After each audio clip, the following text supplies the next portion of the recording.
flip it. Boom. What's up? Hi. Positive I Talk Story. Special edition Tuesday. Gotta get the hair down. Ooh, as usual. Brad and Nate, Mowgli Gang, Original Human Movement coming on. The Ohm Tribe. Ooh, what's up, Barry? So, Brad and Nate is part of our tree climbing crew online. Oh, there he is. Here we go. Mowgli Gang coming up. Let me shoot this guy an invite. Ooh, let's go. T-minus 5, 4, 3, 2, and 1. Ooh, there he is. Look at that. What's up? What's up, dude? Sun is shining over there, dude. Love it. Yeah, shining bright. But no, yeah, Nice and warm. doing a little intro spiel to the Positive High Talk story. But yeah, so basically, back home in Hawaii, to talk story is to pretty much just vibe out with your friends, your family, just whoever you're in front of. Just organic conversation, nothing too too forced or anything. So that's just basically samaki. So basically, that's just the whole premise is I want my circle to join your circle and just feel our energy. You know what I'm saying? But yeah, so basically we're just gonna talk story. I want to get to know you a little better. I think this is actually my first time talking with you face to face in general. Yeah. So yeah, it's gonna be a good time, dude. But yeah, basically I was in the intro Positive High Talk story. We're a part of the Mowgli Gang, the tree climbing crew that we have. But yeah, so basically the only real structure I have for the talks is basically just going over your positive high when you're younger, when you're a kid, growing up, and also your positive high now, and how that's affected your life and stuff, yeah?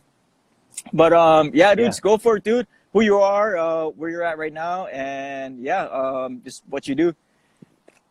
Cool. Yeah, so my name's Nate Amato, founder of Original Human Movement. I've been with that for about 5 years now. It all started with like high school wrestling. Really was the spark for me. That my spark for movement, my love for movement. And after that, I found myself in parkour and training a variety of disciplines from yoga to MMA to Tai Chi to boxing to capoeira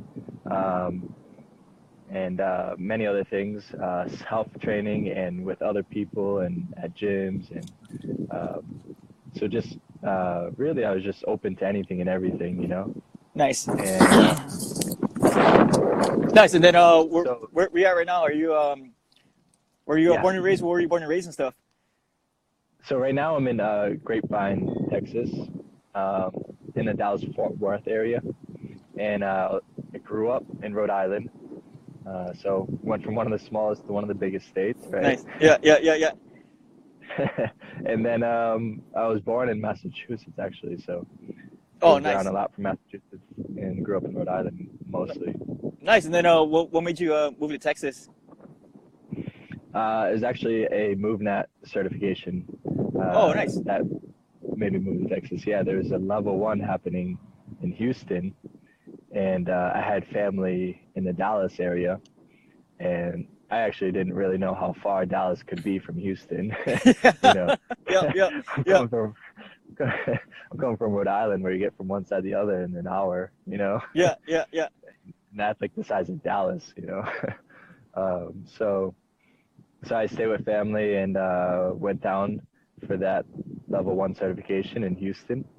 And it ended up turning out to be a huge event. There's a lot of people there. There's Eric Brown, who's also in Dallas.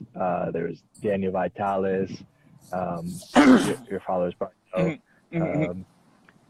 And yeah, it was just a huge collection of all these great people. And it was a fantastic time, and met Erwan and Vic and Julie Angel and all these amazing people there. Just like a natural movement rager, dude. Yeah, right. Pretty much, right. yeah. It was a huge event. It was a huge turnout. And yeah, I knew for sure, like before that, I knew MovNat was the thing for me.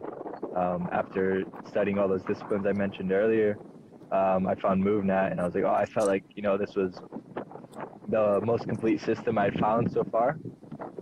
It had everything from combatives to aquatics to just general movement skills, and I just love being in nature as well.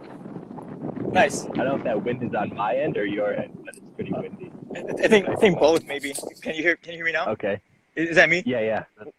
I think so, yeah. That was me. Oh Yep. shit, my bad. Yeah, here you go. Boom. Nice. So good. Yeah, it's pretty windy here too, so I don't know. Oh shoot. Okay. I'll try to cover up the mic. Yeah, right. Same. Yeah, so yeah, the MovNat event was huge, and then I ended up just staying in Texas, building my business here through privates and workshops and classes and things like that. Nice. And then how long you been? I guess for those that aren't into or not familiar with the MovNat, can you kind of like give a quick explanation on what is MovNat and what they're all about and stuff? Yeah, so MovNat's really about returning to our source, returning to nature, and connecting with our true selves through movement and through connection with nature and other people. And they go by the motto, be strong to be helpful. So not just strength to look good or, you know, just to lift things up, but, you know, actually have purpose with your movement. And that's how all the movements are. They're all practical. They'll have a purpose. You know, we don't just lift things, but we'll lift them and carry them. We don't just lift barbells, we'll lift kettlebells and stones and logs and equipment and people and, you know, and whatever, you know, animals, anything. Yeah. And so you can imagine a situation where you're on a hike or something and someone injures their leg and you got to carry them back to the car, you know. That's a practical purpose, right? That's practical movement. And that's how the whole philosophy is for all the movements. Nice. And then have you been involved with the whole natural movement scene, I guess, with MovNat for a minute, or is it kind of fresh? Or yeah, I've been when I started MovNat, it's about 6 going on 7 years now. Oh, nice. 6. 7 years. It was like 2013 is when I started. Excuse me. And I trained for about a year straight, like every day. And then they had this MovNat 60/60 challenge, and it was basically a Facebook group, and the challenge was to do 60 minutes of MovNat for 60 days. And with that challenge, they're selecting winners every week for either a T-shirt or a free workshop. And I was in that challenge. I ended up winning the free workshop. Oh, sick. But knowing that, Yeah. I was on a hike with my buddy John, and we just took pictures of jumping on things, climbing things, crawling on things, you know. And so I ended up winning the workshop, but I knew I didn't want to just do the workshop. I knew I wanted to teach this stuff because I thought it was great, you know, how it affected me so much. I knew I could, you know, share this with others. So I applied that to a level 1 certification, which was the one in Dallas. Nice. At the end of 2015. Nice, dude. Sick. No, yeah. Then as far as like the application itself, like natural movement itself, it's sick once you get into, I guess, the realm of, I guess, natural movement and being more aware of nature. Because like when I go on hikes, for example, I went on a hike this past Saturday. A buddy of mine and his family were visiting, and then you know, it's a regular hike. It's a super popular hike, and then there's trees on like the side, and then I was like, oh shit, fuck it, those are perfect trees, and like nobody's fucking climbing them, dude. Then and then the kids were, my son's 5, and then my friend's boys were 8 and 13, and I was like, hey, let's go climb those trees. And they're like, what? I was like, yeah, dude, let's go. And they was like, are we allowed to? I was like, yeah. What the fuck? Yeah. I didn't say what the fuck. I was like, oh yeah, why not? So then, yeah, it's crazy. And then, like, you know, we're climbing. We're like right on the side of the trail. So it's like, before getting into, you know, tree climbing and all this natural movement stuff, I guarantee I'll just do the trail, just kind of straight path. Like, okay, here's a trail. Let me just do it. But now it's like my eyes are open. It's like, oh shit, look at that tree. Let me go climb the tree real quick. So, you know, take about like 5 to 10 minutes. We're just exploring, climbing and stuff, and like just noticing people just like stopping and looking at us like, what are they doing? And then, you know, some people are smiling and laughing, but there's other people kind of like the what the fuck is going on face. Yeah. Right. And then yeah, so basically like the whole ever since yeah, like the whole natural movement kind of especially with our tree climbing and stuff, I just see the world differently. It's like, oh shit, it is like now I used to read about it, you know, see it online, like the world is your playground. Now I experience it and live it. It was like, it is your playground. Like this little curb right here, dude, we can do some balancing on this curb, jump on it real quick, you know, some deep knee bends and stuff. But yeah, it's like right now. Yeah. Oh, yeah. Once you get, once you shift that vision, that lens that you see as far as like the world and movement, like the world is your gym. You know what I'm saying? It's like you don't have to go to a big box and, you know, be in there for like 2-3 hours just to get your workout in. It's like, dude, it's like, oh shit, I feel like moving right now. Let's go. So, yeah. That's what I like about MovNat too, because like it's not just like they're not just saying, oh, be out and free all the time. Like the gym is a good place to practice your skill because it's controlled, right? So you have controlled, you're safe, and all this other stuff. There's no variables like wind and all this other stuff. So, but yeah, it's just like it's pretty sick because I took the MovNat cert. Was that like 3 months ago with Kimberly, Kim, and it was actually. It's actually pretty sick. A lot of my friends were like, "Oh shit, why are you taking it?" It's like you already know all this stuff. But then, for me, it's kind of like, oh, I kind of want to see how they structure it as far as a systematic fitness program. So that's what I found pretty beneficial with the program and stuff. Oh wait, Andrew was asking, what is your favorite way to warm up in nature for movement? For me, I kind of just I kind of breathe and kind of more of observation.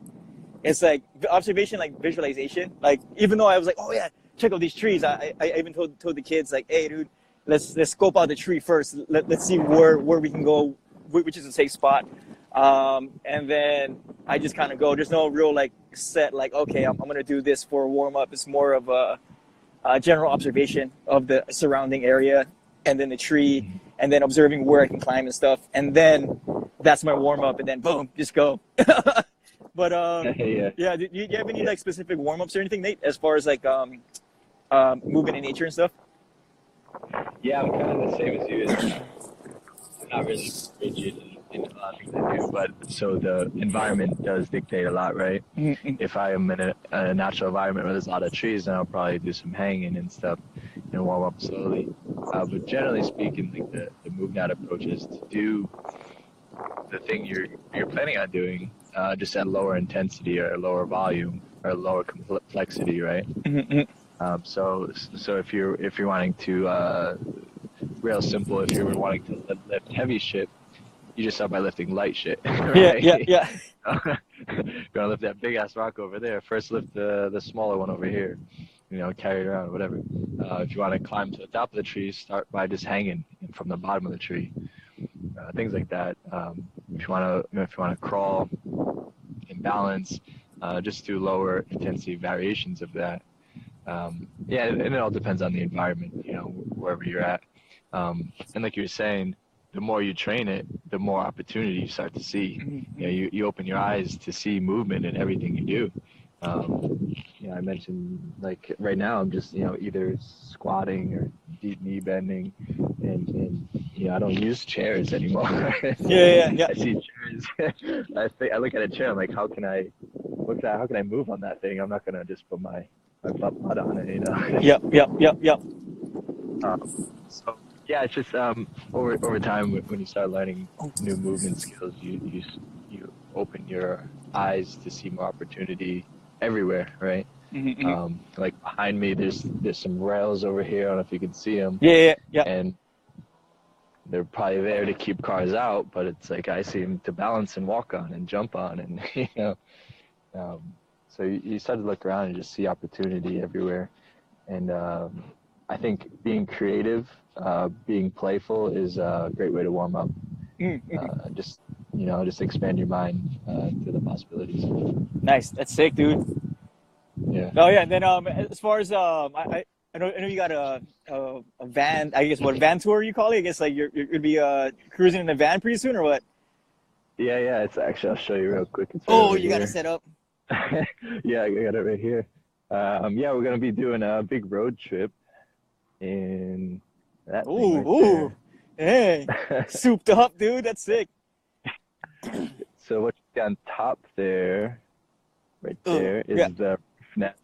Let's see if I can. That's the roof nest, and that's going to be our basically. It's a rooftop tent, and we're going to be staying in that as we travel across America, pretty much. That's sick. Yeah. And then who are you traveling with? My girlfriend, Tiffany. Nice. That's awesome, dude. So what? So Yeah. are you guys gonna start? You're gonna go East Coast first, and then head to the West, or what are you guys? What are you trying to do? We're heading west first. What's that? Yeah. We're going to head west first. Oh, sick. Oh, hey, California, dude. Yeah. Bay Area. Let's go. That's it. Yeah, exactly. And we already started talking, but we're planning some workshops along the way, you know. Nice, dude. And so we're planning some movement workshops. We're gonna have a few in California, I'm sure. And so we're reaching out to coaches to schedule some workshops along the way. Nice, yeah, because we have for the Mowgli gang, it's me, Anto, and then our buddy Gerald. So yeah, there's three of us for sure. And then it's on your comment feed. There's like 6 other people that are down. So Yeah. There's a ton of people in NorCal apparently. Yep. And then I need to go there. Yeah, it's gonna be just like fucking your Dallas fucking MovNat, dude. It's gonna be a fucking natural movement rager. Right. Yeah, and then Yep. for like the workshops and stuff, what are you planning, like a traditional like 4 or 5 hour workshop, or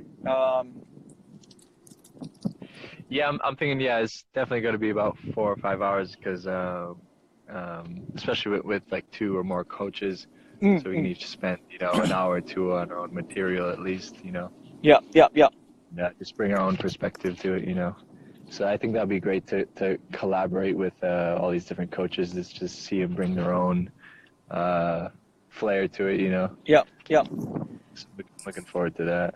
Nice. And then it's crazy because actually my other friend Dan got I had him on the last Positive I Talk story, and then as far as wrestling, I actually want to get Elijah into, because he's already doing capoeira, so I want him to get into more like contact, like grappling or all the other stuff. But how long were you wrestling for? Is it since you're right, chosen Pat to come down to San Diego? Hey, San Diego. Actually, that's headed first. That shit. We're so we're going out that way for like a family celebration first. It's gonna be my birthday and my partner, my girlfriend's grandma's birthday. So we're gonna have a little celebration out in San Diego. Nice. And when's your so birthday? that's gonna kind of kick off the 30th January this month. Yep. Oh shit. Yep. Mine's the 23rd, dude. Hey, Aquarius. Yep. All day. That's No. what's up. Yep. Nice. Oh shit. So you're gonna head out pretty soon then, yeah? Yep. And so we're likely gonna head there to kind of do like a test run, Yeah. Make sure we get everything we need for the big trip, and then come back, because I'm also planning on doing a testing for Gracie combatives with a few people to train with here. We're gonna drive up to Oklahoma together, so likely gonna head to San Diego, spend a week or 2 out there, come back. The Gracie combatives. Oh, nice. Oh yeah, it's kind of sidetrack, but yeah, as far as wrestling, dude, how long? When did you start getting into wrestling and stuff? So that was my senior year in high school. Oh shit! So you got in pretty late. my last year. I was like, dang, I wish I started sooner. Interesting. Yeah, I think I won my first and maybe second match, and just basically got my ass handed to me for the rest of them. So right there. I loved it. Yeah, that's how you learn, dude. I learned a lot. And so yeah, that really sparked it. And then after high school, I was also doing wrestling. That's part of it, right? Yeah. And then when I came to Texas, 2015 is when I started training Jujitsu.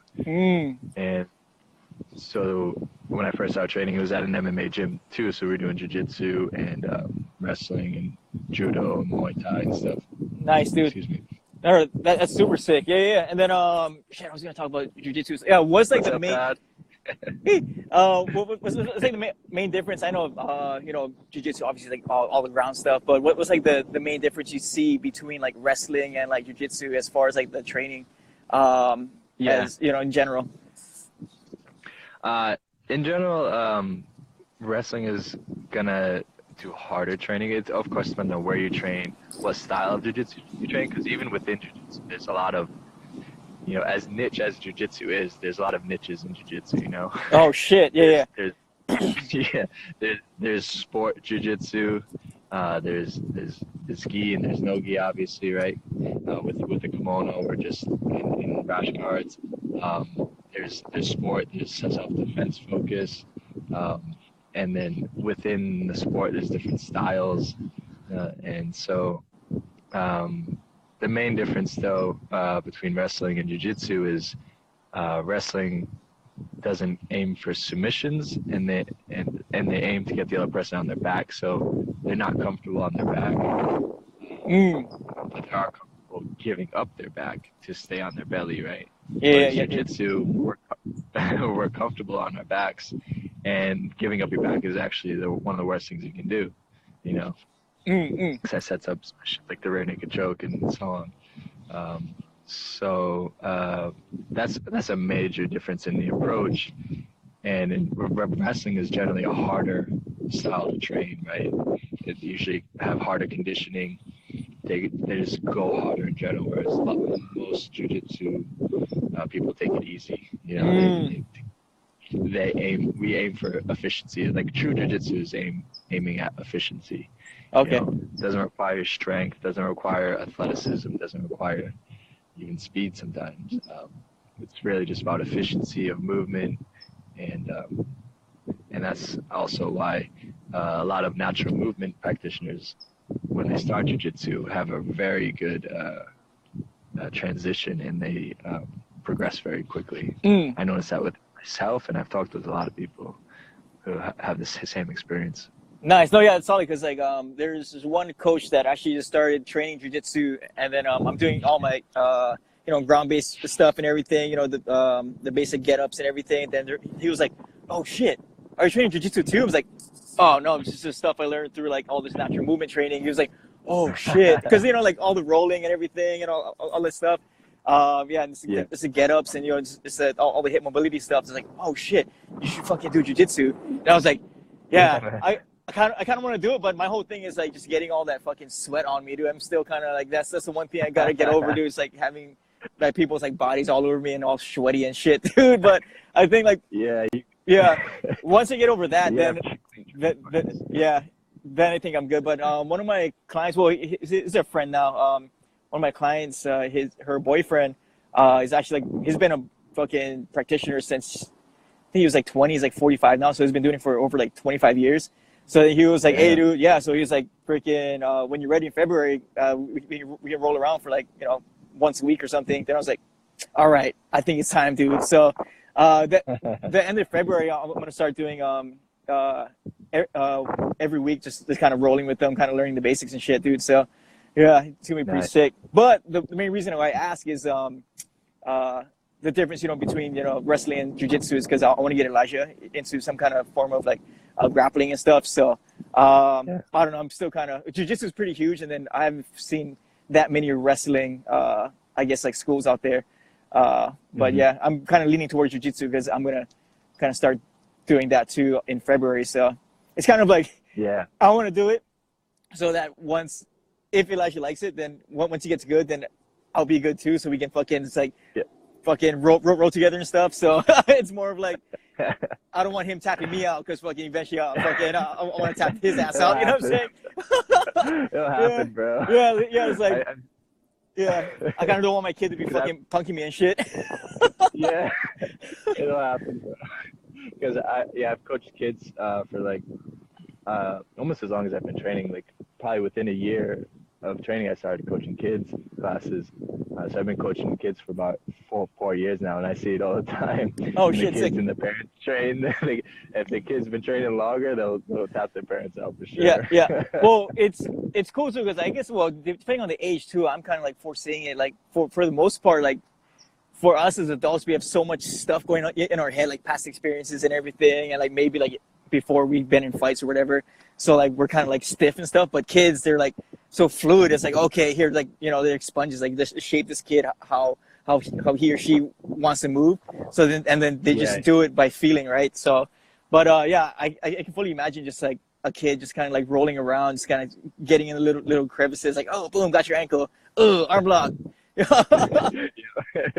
Yeah, exactly. But no, yeah, Brother Chosen Path was saying, because he does jujitsu over in Clark Gracie Academy, and he said this program he wants to form will involve what is this? I guess a human movement, WEC method, hydrocore, and mace and kettlebell. Have you used any of those tools for your jiu-jitsu training or anything like that, or? For me, my only other training besides jiu-jitsu is really MovNat and kettlebells. So if I were to simplify it, it's just basically MovNat and kettlebell I use to improve my jiu-jitsu and vice versa, you know. Oh, nice.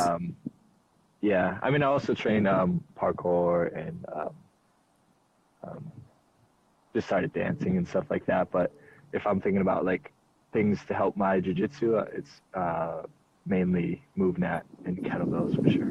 Nice. Yeah, and then I was freaking, you know, went through the course and stuff, studied, you know, whatever practical, and passed the course. And I was like, damn, MovNat is pretty in-depth, dude, as far as like getting people started and then kind of progressing, because you can just do level 1 for fucking the rest of your life, dude. Like, I mean, I haven't seen the course curriculum for like level 2 or 3, but just like overseeing everything, it's like, damn, dude, yeah, you can legit like do just level 1 for, you know what I'm saying, for the rest of your life. Yeah, for real. Yeah, and I remember when I took level 1 too, it was the same way. I think they've updated it slightly, but it was basically like level 1 was like covering all the ground, you know, all the domains, all the movement skills, and then level 2 is just like a slight advancement in each movement skill. Yeah. And improvements in all areas, and you have to really have those level 1 skills down solid. In order to get to level 2. And then level 3 is just like full immersion, like the experience of a lifetime kind of. Oh yeah. It's just like you're barefoot, bare chested in the mountains of New Mexico running, and you know. Damn, just going, yeah. Yeah, it's awesome. No, I'd love to do that again. And then how long was that? Was that like what, 4 or 5 days or 3 days? That level 3? Level 3 was 4 days. Yep. Oh shit, nice, dude. Sick. I remember right. Yeah, it was 4 days. Yeah. Yeah, I'm actually 2020 for my own personal stuff. It's I want to learn more survival skill stuff. So I took an intro course in January, or was it January? December. And then it's just basic, like, you know, food, shelter, and fire and stuff. And then what's cool is you can actually volunteer to like help teach the classes. So I'm gonna sample that. Yeah, I'm gonna sample that every other month, and then they have an overnight course. So I want to do an overnight course. So like for me, it's like I kind of scared, but it's like shit. I just want to do it just to experience it. You know what I mean? So yeah. And I was thinking about doing kind of a rite of passage into adulthood. So basically, Elijah's about 5. So I have 13 years to learn as much survival skills as I can and teach Elijah, and then kind of formulate some kind of like, all right, an ultimate test into adulthood, like maybe like a day or 2 in like the woods. I'm like, all right, dude, it's just me and you. This fucking all we have is fucking a knife and some fucking like a fire starter. Yeah, so I kind of like envision that for like me and him when he's like 18, or even like if and when I have future kids. Yeah. And then getting into and then get into more combatives and stuff. Because I saw the MovNat combatives. How is that, like, what does that kind of entail? Just like real basic. Is that like grappling and striking, or? Yeah. So the MovNat combatives. Let me put my phone on real quick. No, you good, dude. So the MovNat combatives is very principle based and skill based, and it's we when we did it, we went over. I did 2 or 3 of them now, and we basically go over things like situational awareness and field, which is basically observing, orienting, deciding, acting. So and you're constantly running through that loop, and especially whenever you're in maybe a situation that requires a little more awareness, you observe your surroundings, you orient yourself because depending on where you are, different things mean different things, right? Common ways people speak or common gestures mean different things in different cultures, right? Yeah. And then with that information you decide, and then you act, and then you just repeat that OODA loop. So that's one of the concepts. And just like we went over like threat levels, and we watched most common threats and street violence, things like that.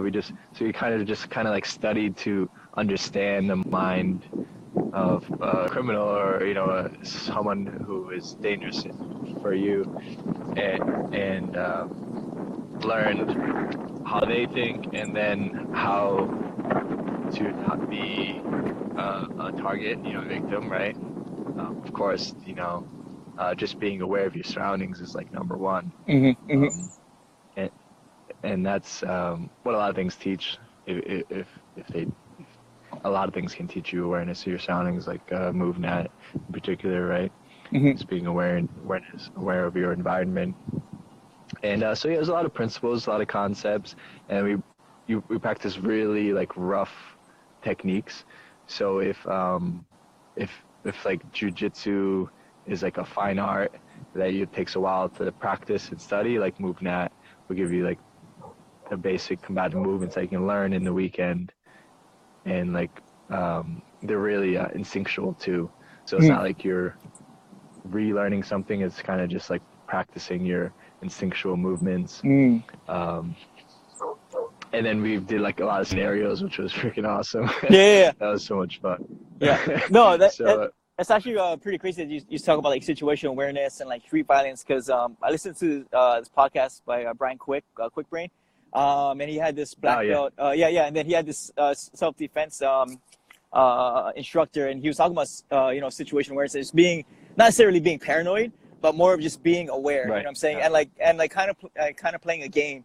Kind of like seeing like Where's Waldo, like, oh shit, like, oh okay, yeah, playing a game, like, oh, that guy looks kind of sketch, like what is he up to? But is that your dog? No, someone driving by with a dog. Oh shit, nice. Situational awareness, dude, better watch out. Yeah, exactly. Yeah, I was watching him. Yeah. Jump out. But no, yeah. So basically, me and my friend, it's funny. We actually came out of this cannabis lounge. And then we're walking down the street in SF, and then in San Francisco, and then I'm kind of walking, and then I noticed like far away, and I was like, these 3 guys, like they're kind of like moving, kind of like erratic. What the fuck's I like, chill out, sir, you just high. And then fucking just walking, whatever. And I was like, oh shit, fucking, they're getting into it. And like I'm looking around, like nobody's fucking seeing this shit. Like they're either on their phone or like they're just kind of like whatever. And then like eventually, we're walking past, and they're across the street. And then I tell my friend, this female is Lisa. I was like, hey Lisa, come chill on the side real quick. She was like, oh, what? Why? I was like, don't worry. And then later, we're walking closer to the area where those 3 dudes were, and then they eventually start spilling onto the street. And there's 2 guys about to fucking jump this one dude. Like this, they're fucking big dudes too, and like they're like full on like stopping traffic. Like, oh, what's up? Whoa! And I was like, oh shit! I fucking knew shit was going down, dude. And like I saw it from like 50 yards away. So like, I was just walking, and I was like, oh shit, yeah. And then like I wouldn't have been aware of that if it wasn't for that podcast talking about situational awareness and just keeping your head up and kind of just noticing what's around you, especially in the city. I hardly go into San Francisco, but yeah, at all times I'm always like, oh shit, there's a lot of people.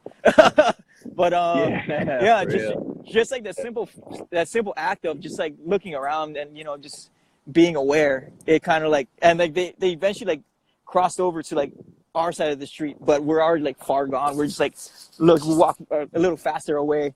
I was like, oh shit, see, fucking, Yeah. I told you fucking shit was going down, dude. Yeah. Yeah. Then she was like, how did you know? Then I was like, I was just aware of what the fuck was going on. But no, yeah, but like all jokes aside, like it was legit like two guys, and like they were in the middle of the street of busy San Francisco, and like you never know if they could have pulled a gun, you know, or fucking, you know, or whatever, dude. So yeah, I was like, I'm just pretty stoked that I was pretty aware of just like noticing that, oh shit's going down over there. Yeah. Yeah. So yeah, and that's really the first thing anyone can practice is just, you know, just looking around. And like you said, like that Where's Waldo, like you can make it a game. It doesn't, you don't have to be paranoid. Just look around like, oh, what's that person holding their hand? You know, just make a game out of it, you know? yeah. I was with a buddy one time and we were just hanging out somewhere. I was like, you know, we were playing that. We were like, you know, like it's like I Spy for kids, right? Yeah. It's like, and we were in a group of people. I was like, oh, I spy a pocket knife, right? And looked around. And I don't remember if you eventually saw it or not, but yeah, some guy, you know, just had a pocket knife in his pocket. It's just like, just make a game out of it, you know? And just practice. You know? Another thing you do is like you could be with a group of friends, even you don't have to be in public. You could be with anybody, and you could just randomly go, you know, close your eyes, and then you say, okay, what color shirt was this person wearing? Nice.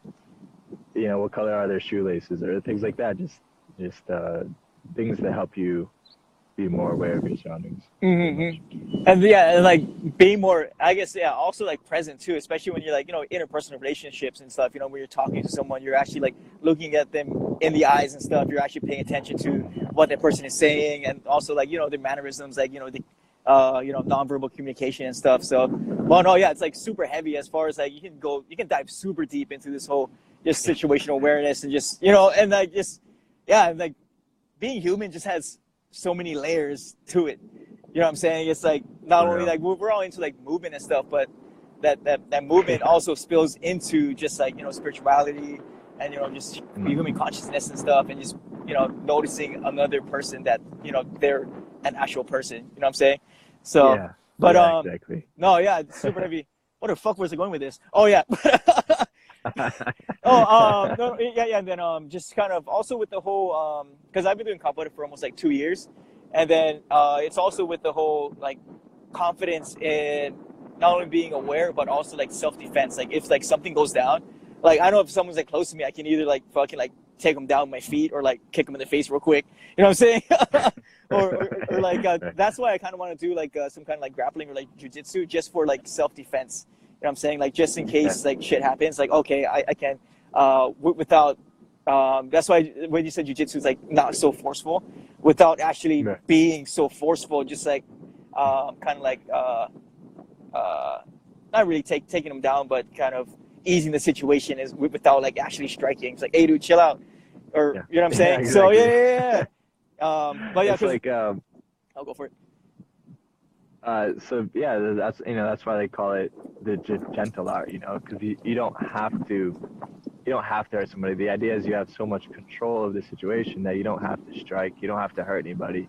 Yeah. It's like people think if they only practice striking, that's good for self-defense. But what if, you know, you're just at a family gathering and uncle gets a little too drunk and rowdy? You're gonna punch and fucking make his nose bleed and kick his legs out. You know what I mean? It's like you need other options, you know. And if you do practice jujitsu for self-defense, there is strikes involved. If you need them, right? You just use the strikes to make something happen, and that's like something to look out for if you are looking to start jujitsu. Test a lot of schools, because a lot of schools will say they practice self-defense, but then you get in the door and they're just practicing to win the gold medal at IBJJF. You know what I mean? And they're just some of these sport techniques, and you're getting in these weird positions that if someone is trying to hit you, it'd be a bad position, you know? Yeah. But yeah, anyways, basically, you don't need to strike in jiu-jitsu, but strikes are involved in self-defense if the situation calls for it. Nice. No, yeah, and then especially with capoeira too. Like at first, I thought when I first started training, I thought it was just like fancy movements and stuff and just kicks and everything. But there is like hand strikes and stuff. Oh, well, you've done capoeira. Like how long did you do capoeira for? I did for a little over a year before I left Rhode Island. Oh, nice. Trained with trained with Grupo owned us up there in Rhode Island. Nice. And we're really good people. Really, so much fun. Yeah, it's fun, dude. Yeah, not only the culture and art, but also obviously the self-defense aspect to it. But yeah, our country mestre Versace, he's like really into the application of capoeira. So like whenever he's up here, I take a couple of his workshops, and like we actually go over like takedowns, but not like takedowns to hurt the person, but takedowns to kind of I guess like ease the situation and stuff. So then like it's crazy how like watching him like do like entradas and stuff, like enter and then boom, like kind of like I was like his guinea pig. So like he would like enter real quick and like he would like grab my head and like twist me around, and then I'd be like, oh shit, what the fuck? Yeah.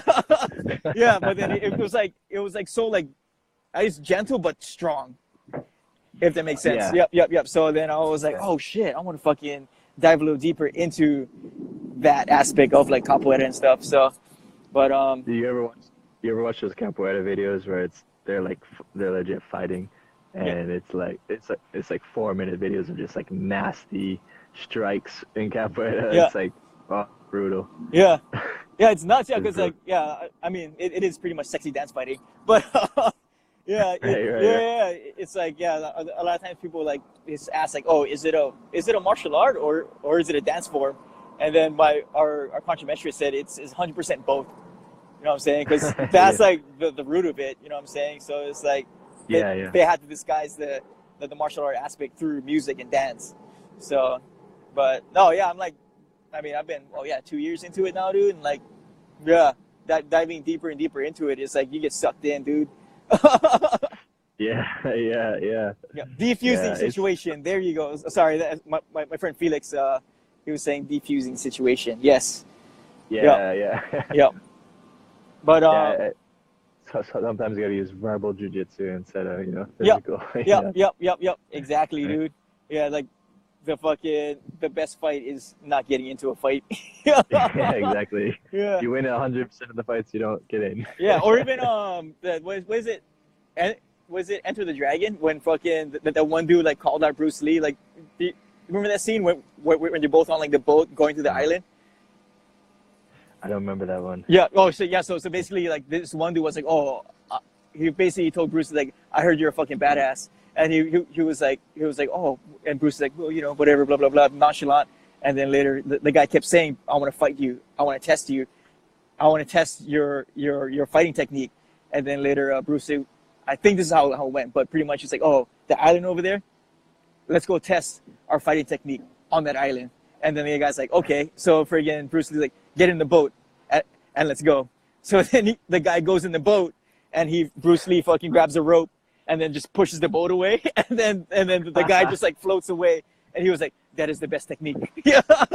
So like he pretty much won the fight without fighting, right? So, oh yeah, right there. Fighting without fighting. Oh, fucking Felix, you're good, dude. Nice. Yeah. Nice. So I'll check that out. Yeah. I think if you like Google like Enter the Dragon boat scene or something, you'll see it where like the guy full on like calls out Bruce Lee and like it's like, oh, let's go fight on the island over there. He goes like, okay, I'll show you the best technique. And then he was like, all right, bye, boom, and he like pushes them off. Yeah. But no, yeah, it's actually pretty sick. But the whole like even like the martial arts aspect of just everything, combatives and all this other stuff, and going back to being human and stuff, and like there's so many ways to express yourself through movement, whether it be basic just dance or even like martial arts and stuff. So I think for me, like I gotta kind of slow my roll, because like I want to try wrestling, I want to try jiu-jitsu, but it's like, hey, don't forget, dude, you still gotta fucking hone your positive high of fucking capoeira. So yeah, but yeah, because the whole like interwebs, you dive down this deep hole of like, oh shit, look at all this cool shit, I want to do all of it. but it's Yeah, like, yeah, they're I'm the same way. Yeah. yeah. But is there I any think they call those the Renaissance men, right? right? Yeah, right. The jack of all trades, dude. But Yeah. as far as like the stuff you're into right now, jiu-jitsu, natural movement and stuff, is there anything that you kind of want to try, or is it you're pretty much you're set? You want to expand upon your foundation of these two things? No, because whenever there's something I want to try, I just do it. So everything I Yeah. want to try, you know, whenever there's something I want to, I'm doing everything right now that I want to try. And so, and besides moving out jiu-jitsu, the latest thing I picked up was shuffle dancing. Oh shit, I don't know sick. if you're familiar. Yeah, Shuffling, yeah. yeah, shuffling. To like, yeah, it's a drum and bass, and so that's something I picked up recently. Me and the lady both been doing that, and we're getting ready for there's gonna be an event in Amsterdam we're gonna go to next year called the Quiz City, Yeah. and so that'll be like we'll be ready for that pretty much, you know. Nice. That's me sick, dude. Hell yeah. It's definitely a positive high dancing to drum Oh and yeah, bass for me, sure, you dude. know? Yep. Some fucking was Yeah. that back in the 2010 like LMFAO action? Yeah, Yeah, probably. dude, every day I'm I, shuffling. oh yeah, yeah. I don't listen to this kind of song though. Oh shit! Oh yeah. But yeah. Yeah. No, yeah. Actually, think fucking. Oh, that just like triggered a memory. The actual my first like coaching experience of like actually coaching people when I got certified was the DJ of fucking LMFAO, dude. That Oh, for real? DJ Lucky Lou. Dang. Yeah. He was a friend of a friend of my trainer. Yeah, and then I guess like he was like Yeah. visiting Hawaii for like a week, and then that same week I got certified. So then my coach was like, "Hey, go train fucking Lou and I forget the other guy's name." I was like, "Oh shit, for real?" I was like, "Yeah, let's go for it, dude. They're down."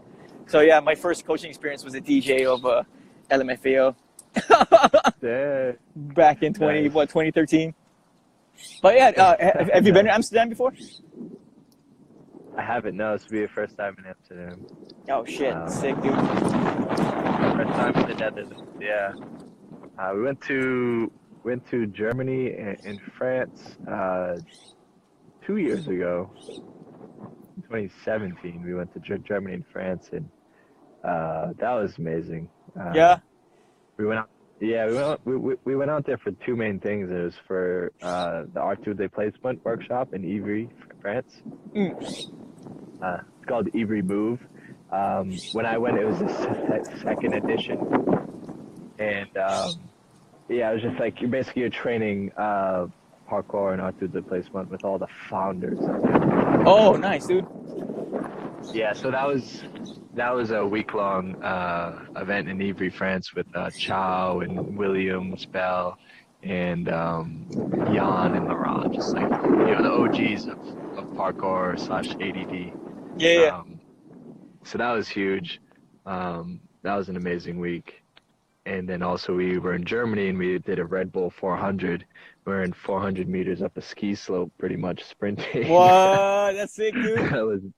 Yeah, it's still to this day the most intense thing I've ever I was did. gonna say, how was that, dude? That must have been freaking death, dude. It's like, oh, let's go. Like, yeah. I want to finish it, but like, Yeah.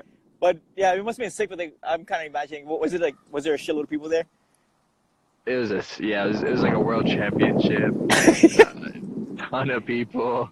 They had like different waves, and speaking German, the guy there's like it was for Red Bull, so there's like it was all out. There's like they had a ceremony, an intro ceremony, and Tiffany actually held the flag for America.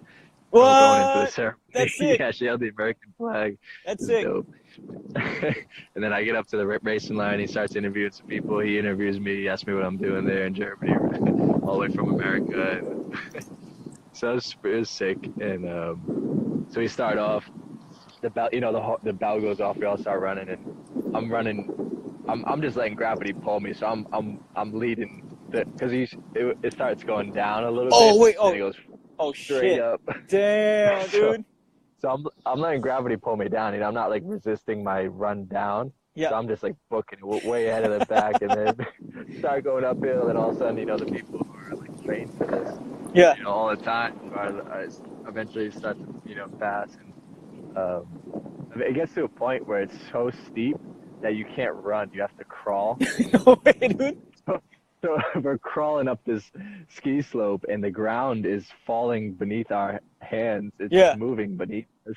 So we're slipping like down a hill. Yeah. It's a slippery slope, and oh my gosh, yeah. I have that. It's in a video somewhere on my social media, but it was nuts. When you get to the top, 400 meters isn't that long really, but you go up this slope and it's like nuts.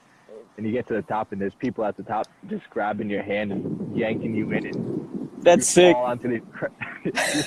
onto these crash mats and just dive. It's like, oh shit, I made it. Get your breath. Yeah, it's like literally I was just laying there. Everyone's just dead for like 5 minutes, just breathing. Well, was people like? I kind of can't imagine. Like, remember the scene? Have you seen World War Z? With no. Oh shit, yeah, this is a zombie movie. Yeah, so basically there's a scene where like shitload of zombies are trying to scale this wall, this big ass wall. So you just see like, it's kind of what I imagine is like everyone's just trying to scale this big hill and like kind of like, let's go. But like, was people like rolling, like eating shit and stuff, or did people? No one like fell down, but that's good. Like every grip you had was like slipping a couple inches. Yeah. For a while. And then what was this called? The Red Bull 400 meter. What was it? The official name? I'm gonna Google it. Yeah. It's just called Red Bull 400. Oh, and, easy. Yep. And there's this one was 2017 in Titisee, Neustadt. It's a small little German. It was in the Black Forest, if you're familiar. Yeah. Beautiful. Nice. I have another cool story about Black Forest, actually. Oh yeah. We stayed at a flat in Germany, and the guy was real cool. He had like these bikes. We ride bikes around this small little town. Like everything in this town like closed at like 6 o'clock. Like the town was done. Yeah. It was dope. It was not like a big city at all. It was so cool. And one night we took bus to the other side of the lake so we could hike up the Black Forest. And so we get up there, we pack some food, made it to the top, and we watched the sunset, We watched the sunset, and coming down, it started to get dark. We started going off path, right? We started like making our own path, and we were like not on a path at all. We're just like just going, dude. We're like walking on like big ass branches and like there's not a clear path at all, and so we're looking. So I basically we're in the forest, we're on a hill, so we can see out, and then basically I'm like looking at where we want to go, right? Like there's the street, that's where we're headed. We're just gonna go straight there, right? So we're like going over all these obstacles, like over a bridge and under a freaking thing, just heading like straight towards the street where the bus hopefully is. And time's getting close. Like the last stop was at like 8:15 at night or something. Like the last bus stop back. Oh shit! Otherwise we're gonna have to walk like 45 minutes or something like that. Yeah. And so we're heading there. We're going. I'm like, oh shit, the stop's right there. Like in the last seconds, and we're running down the street through the back streets. We're running, and we literally start to see, the cross to the main road, and we're looking at it, and we're running, and just as we get close to the crossroads, we see the bus coming, and we like jump to get his attention. Oh shit! Yeah. Waving him down because he was not stopping at the stop. He was nobody there. He was going, and we jumped, waved, and luckily he stopped. Damn, yeah. That reminds me of when I went to Arizona for my fascial stress therapy course. Like I didn't realize how fast the sun went down in Arizona. So I was like, oh shit, the sun's still pretty high. I could walk it. Yeah. And then like it just like dropped, and I was like, oh shit. Started thinking about like coyotes and fucking like rattlesnakes and shit. Then I was like, oh shit. Then the same thing. I saw a bus, and I just started booking it. I was like, oh, I don't want to get eaten by coyotes, dude. And then I finally made it on the bus. Like I didn't even know where the bus was going. I was like, hey, are you going down the street? And he was like, yeah, I'm gonna head down to that main crossroad where my Airbnb was. But yeah, same thing, dude. Just like it's like a race against time, dude. It was like, oh, let's go. Yeah. I got it, dude. I got it. Yeah. But oh shit. Time check, dude. We got 4 minutes, dude. That's crazy. Cool. Yeah. So basically, so whenever I do the time check, it's kind of like last call. Basically, we talked a whole bunch of good stuff, dude. Situational awareness, your story, what you're into, what you're gonna fucking your band tour, and all the good stuff. But as far as your journey so far within movement, natural movement, jujitsu and stuff, for someone first getting into this space that we're both pretty deep in, what is one thing that you want to, a piece of advice kind of, you want to give them if they want to get into, say, natural movement? Okay. Yeah, it's really, for me, I approach everything openly and from like an explorative point of view. I like to explore things and test them out and figure out, what I like. And so if you're already interested in natural movement, just, kind of explore all its possibilities. It definitely can be helpful to get a coach starting out if you don't know where you are, if you don't know how to start, how to begin. And, it can, if you have a baby, just kind of, there's a lot of free resources out there you can start with. But yeah, just approach it, have fun with it. Your training shouldn't be boring. It shouldn't be, killing you. You shouldn't be waking up not able to move the next day, every single day, sore or tired. Or just have fun with it, explore, stay creative and maintain that positive high, right? Yeah. And then as far as do you do like a remote online coaching, or is it mainly live stuff, or yeah, cool, nice. Yeah. So if anyone's interested in getting started, they can just strictly like just straight up DM you and stuff, or go to your website. Yep. Yeah, so I have a link in my bio for the MovNat online coaching. I do MovNat coaching specifically. The link's in my bio, and you can request me as your coach. We have a few of us on there, and so that's one way you can work with me, and that works. The great thing about online coaching is it works anywhere at any time. You don't have to schedule a time. You don't have to travel to meet your coach. It's like wherever you are, wherever you want to do it, whatever time you want to do it. It's super flexible that way. Nice, sick, dude. Yeah, so all I gotta say is thanks, bro. Yeah. But I'll definitely be seeing you when you're up here in the Bay Area, dude. So we'll link up, and then we'll freaking spread the positive high, link up and stuff, and get the workshop going, dude. But yeah, dude. Just want to say thank you so much. Appreciate you, dude. And I'll hit you up after this. Yeah, I'll message you. But yeah, thank you guys for tuning in. Positive High Talk Story. Ooh. So good. Original Human Movement, Brad and Nate. Thank you so much. Again, if you want to get into natural movement, check out his bio. He does online coaching. So, yeah, man. Thank you so much, dude. Mahalo, and I'll DM you right now. Mahalo. All right, bro. Mahalo. Much respect. Okay. Peace. Shoots. Bye. See you.